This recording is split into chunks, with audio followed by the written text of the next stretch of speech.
Here's a lovely little book that I'd like to share with you. It's unusual in my collection in the sense that it's not only an old vintage book, which I've got plenty of, but this one is in such good condition. But it also comes with its complete dust jacket. These were designed just to protect the inner book, but it's nice that this has been able to be maintained in such a fairly good standard.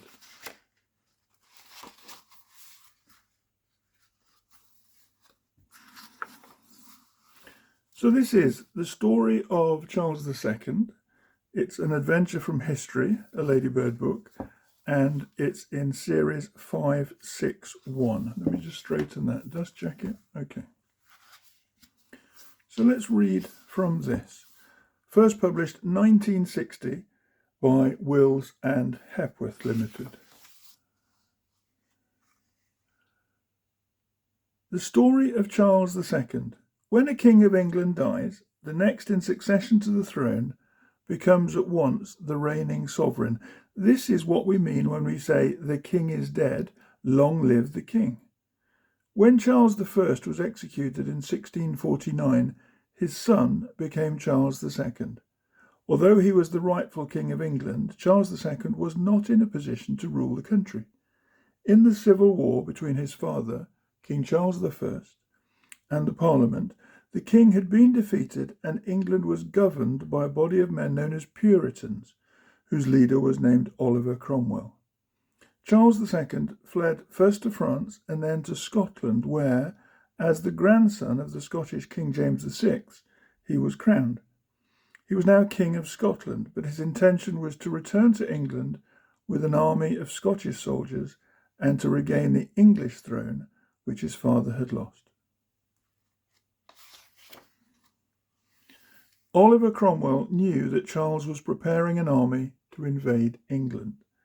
In order to prevent this, he mustered the army of Parliament and advanced to meet the Scots. Cromwell wasted no time and was over the Scottish border before the Scots were strong enough to prevent him. The two armies met at Dunbar, where, although the Scottish were beaten, their army was not destroyed. Very soon, those who had just escaped from the battle had rejoined King Charles, but had no wish to fight another battle with Cromwell. They knew that his soldiers outnumbered them and that their only chance was to avoid his army and march south into England. Cromwell had moved his army to Perth in the east, so Charles was able to march down the western side of Scotland to Carlisle. His intention was to reach London and seize the crown before Cromwell could overtake him.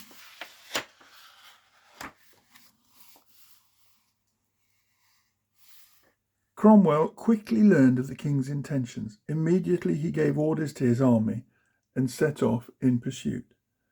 King Charles did not march directly to London. He hoped that by keeping on the western side of the country, where he believed he had many friends, to raise an army for English volunteers. But the English were tired of war and very few joined him. When Charles reached Worcester, he had only about 12,000 men, and Cromwell was close behind him with at least 30,000 trained soldiers. There was nothing Charles could do except turn and fight. Cromwell divided his forces into two halves, each of which was bigger than the king's whole army. Though Charles himself and his men fought bravely, they were caught between the two halves of Cromwell's army and they were beaten. Charles escaped from the Battle of Worcester, and by riding hard, he managed to get away from Cromwell's men. But his army was scattered, and he himself was being hunted by the parliamentary soldiers. What was he to do? With one or two others, he reached the house of a family named Gifford. They were royalists and therefore on the king's side, but this meant that their house was all the more likely to be searched.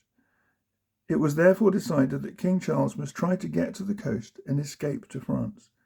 So that he could travel without Cromwell's soldiers recognizing him, a disguise was obviously necessary. Some rough and badly worn peasant's clothes were soon found, and when his long hair had been cut and with soot on his face and hands, the King of England looked like one of the poorest of his subjects.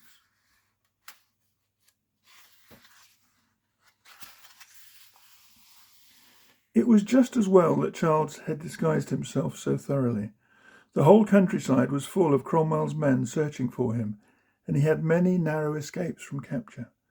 With a faithful servant of the Giffords named Richard Penderell, he set out on foot, but after wandering all night they found that it was impossible to avoid the soldiers, and they returned to the house from which they had started. Cromwell's men were all around them, and it seemed certain that the king would be caught. Every house was being searched, and there were soldiers on all the roads. Then Richard Penderell had a good idea. Charles climbed high up into an oak tree, and though the soldiers actually searched the bushes beneath it, they never saw the king, who was looking down on them from the branches above.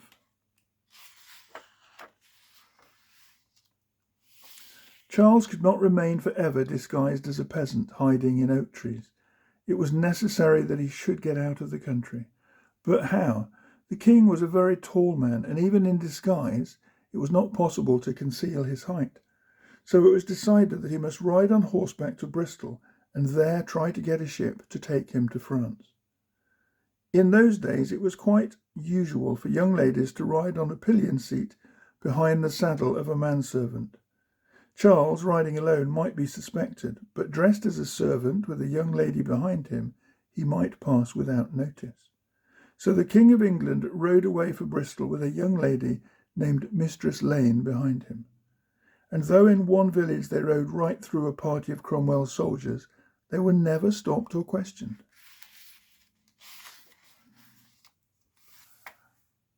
Unable to find a suitable ship in Bristol, King Charles sailed from Brighton, which was then a small fishing village called Brighthelmstone, in the autumn of the year 1651.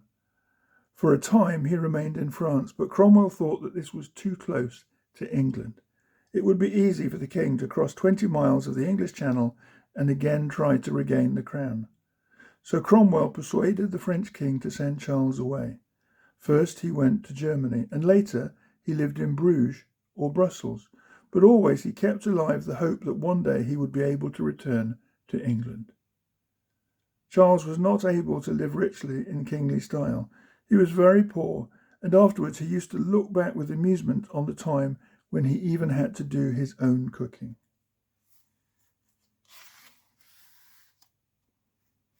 Meanwhile, the country was being governed by Cromwell, and the joy and happiness of merry England came to a sudden end. Theatres were closed, and singing and dancing were forbidden. The maypoles, which used to be on every village green in the country, were cut down, and life became sad, dull, and monotonous.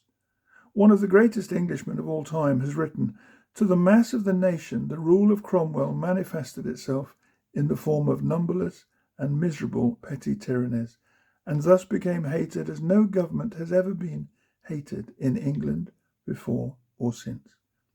One of those who realised that many people in England were weary of Cromwell and the Puritans was a general called Monk. He had fought against Charles I, but now he realised that England could only be happy again under a king. In the year 1658, Cromwell died, and Monk sent messages secretly to Charles to try to arrange for him to return. Not everyone in England wanted to be ruled by a king again. The men who had been in power under Cromwell were of course against it. General Monk knew that only a show of force would bring the doubtful people to his side, so he gathered an army in Scotland and marched to London. There was no fighting. People were only too glad to welcome a change. And when Monk summoned a free parliament, there was general relief throughout the country. Charles soon learned what was happening in England. He promised that if he became king, no one who had fought against him should suffer, and that he would always rule with the consent of Parliament. So on a day in May 1660, the flags fluttered and the cannon fired a royal salute, and the rightful king returned to his country 9 years after he had left it, a hunted fugitive.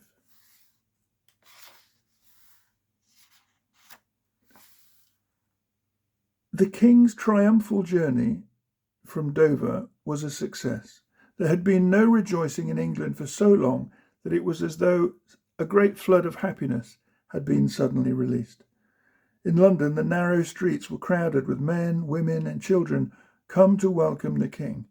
The cobbles were strewn with flowers, and every house was gay with flags. Bells were ringing, and there were cheering crowds everywhere. The people of England felt themselves delivered from a nightmare. And at night, sides of beef were roasted at great fires, and barrels of wine were broached in the streets. London had got a king again, and everyone was glad, except a few sour-faced Puritans who, we may be sure, were careful to keep out of the way. But the man who was happiest of all was King Charles II. His wanderings were over.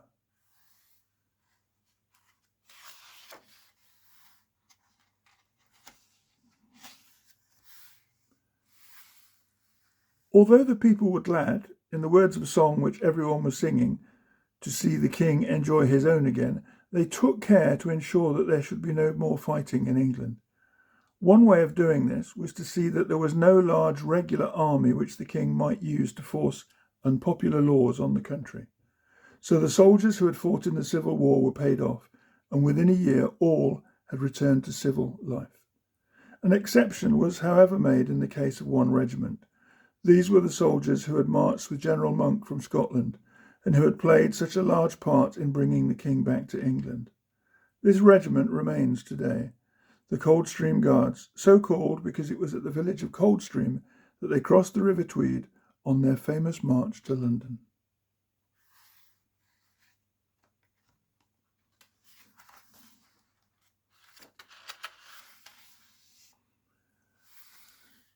England soon settled down to the life which people had known before the Civil War. It is true that there was a war with the Dutch, but it was fought at sea, and ordinary men and women knew very little about it. Unhappily, the newfound content did not last very long. A terrible visitation was on the way, about which they were soon to know a great deal. This was the plague of London. It began in the rat-infested areas of the docks, but it rapidly spread throughout London. No one was safe. People avoided each other for fear of infection, and all public gatherings were forbidden. For months the bells tolled, and men went out with carts through the streets calling, "Bring out your dead." Door after door was marked with a cross, which showed that someone in the house had the plague. By the end of the year, 70,000 people in London had died.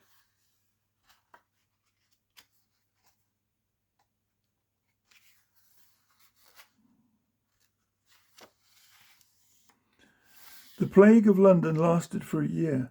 Then the bells ceased to toll and people began to breathe freely again, until suddenly another disaster struck at London. The old wooden houses, with their open hearths and twisted chimneys, were very liable to catch fire. When they did so, it was almost impossible to prevent the fire from spreading. This is what happened on Sunday morning, September the 2nd, 1666. A baker's shop in a street called Pudding Lane caught fire. There was a strong wind, and it had been a very hot, dry summer. Before noon, hundreds of houses had been destroyed, and the fire was still spreading. As soon as King Charles heard of the danger which threatened London, he left his palace of Whitehall and went into the city, encouraging the firefighters and directing and helping the people.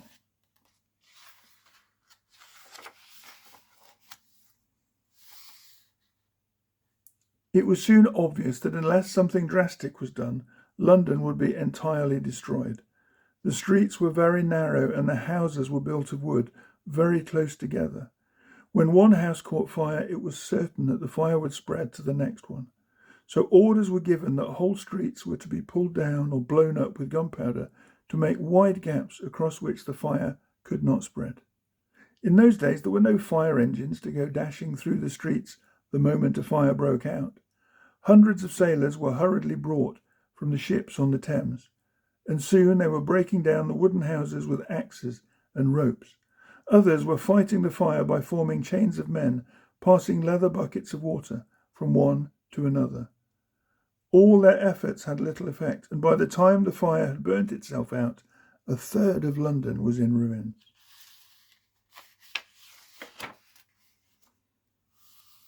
More than 13,000 houses and nearly 100 churches, including St. Paul's Cathedral, were destroyed in the Great Fire.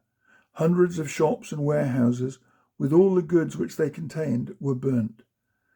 This meant that scores of thousands of people were homeless and with nothing to eat. They had fled from the fire with what little they could carry to the fields outside London, and here they were living in tents or in such huts as they could build with branches and turf. As soon as the fire had burnt out, King Charles rode out to Moorfields to see what could be done to help these unfortunate people. Supplies of food were brought in from the surrounding country, and the homeless were soon billeted in the buildings which remained. The fire of London did one good thing. It cleared the way for the building of a new London with wider streets and stone buildings.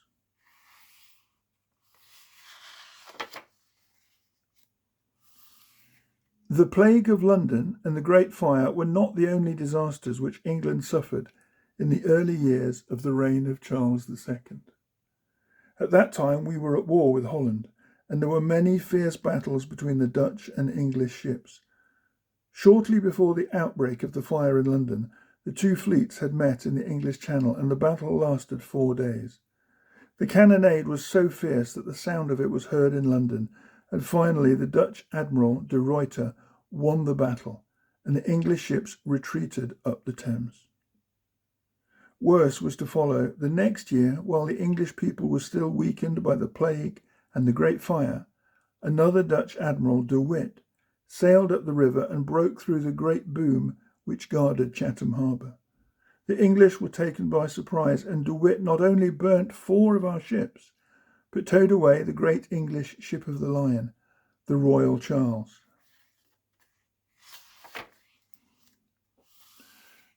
After the English ships had been burnt by the Dutch, it was of course necessary to build more ships to replace them. King Charles at once turned to the task of creating a new navy. At this time there was an official at the Navy Office called Samuel Pepys.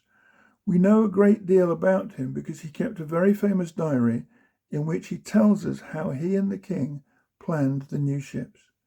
King Charles was a very able man. There was little concerning the building and sailing of ships which he did not thoroughly understand, and Mr. Pepys was probably the best organiser the Navy has ever had. England was fortunate in having 2 such men working together. The King and Mr. Pepys spent long hours over beautifully made models, some of which still exist today. Soon the ships were being built, and within 3 years England had a navy again.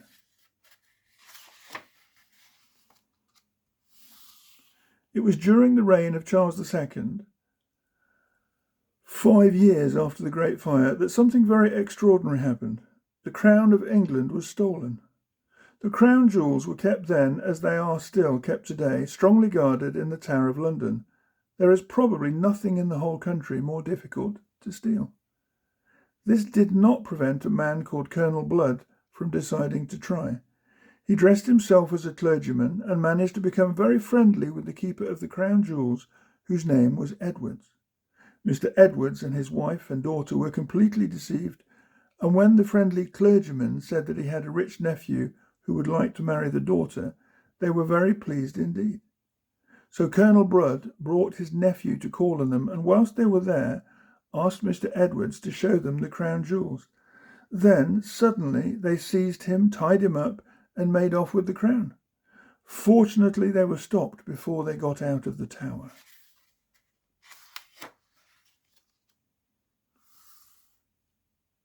King Charles had been fortunate in finding Samuel Pepys to help him in rebuilding the navy. He was equally fortunate in finding the right man to plan the rebuilding of London. Christopher Wren was a professor of astronomy at Oxford, but Charles knew that he was also an architect of genius. So he sent for Wren, and together they set to work to repair the damage caused by the Great Fire. Wren prepared a plan which would have made London the finest city in the world, but it would have cost so much that it had to be abandoned. Only in the churches which he designed, and in the great cathedral, do we see what London might have been. The Cathedral of St. Paul's is Wren's greatest work. For 9 years he drew and altered plans for the building, always showing them to the king and discussing them with him. At last, in 1675, the first stone was laid. It was not until 35 years later that the cathedral was finished.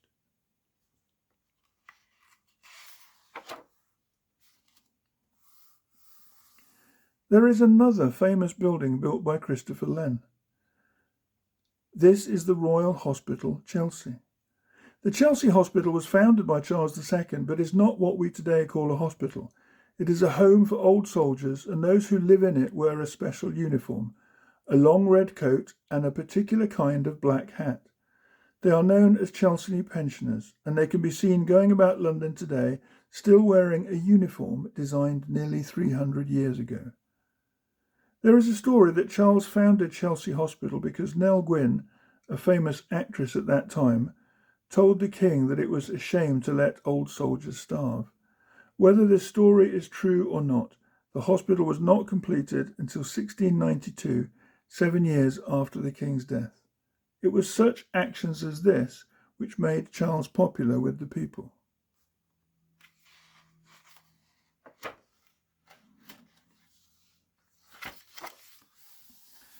King Charles was interested in a great many things. He founded the Royal Society for the Advancement of Scientific Knowledge and had himself a chemical laboratory where he carried out many experiments. At the same time, he was fond of open-air sports. He was a good tennis player and a famous yachtsman, and as a horseman he was one of the finest in the country. This meant that he took a particular interest in the breeding of racehorses and in racing itself. At that time, Newmarket was a small village, but the country round about it consisted of open downs on which to exercise and race the horses of the king's stable. Soon it became a place of importance to which the king and his court went for weeks at a time, 2 or 3 times a year. The interest which Charles took in racing resulted in English horses becoming some of the best in the world.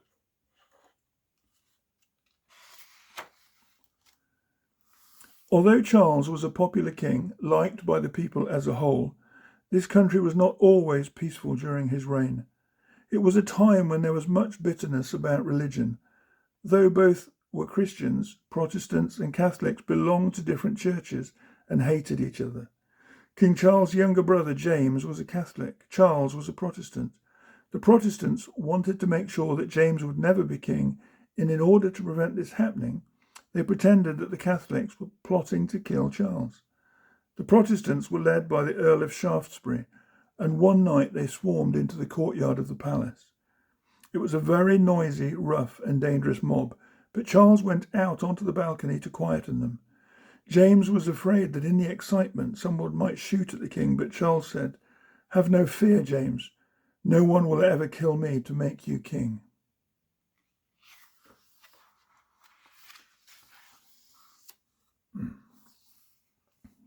It was during the reign of King Charles II that one of the most important documents in the history of English liberty was signed by the king. This was called the Habeas Corpus Act. These are the words in the Latin language meaning "thou hast the body," and they referred to the person of anyone detained in prison whose presence was required in a court of law. What the act really meant was that no person could henceforth be kept in prison without being brought before a court and charged with the offence for which he had been arrested.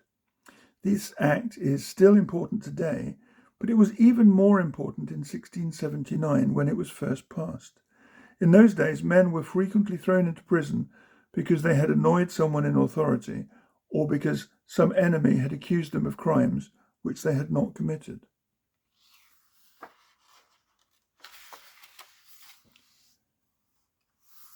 King Charles was dark and good-looking.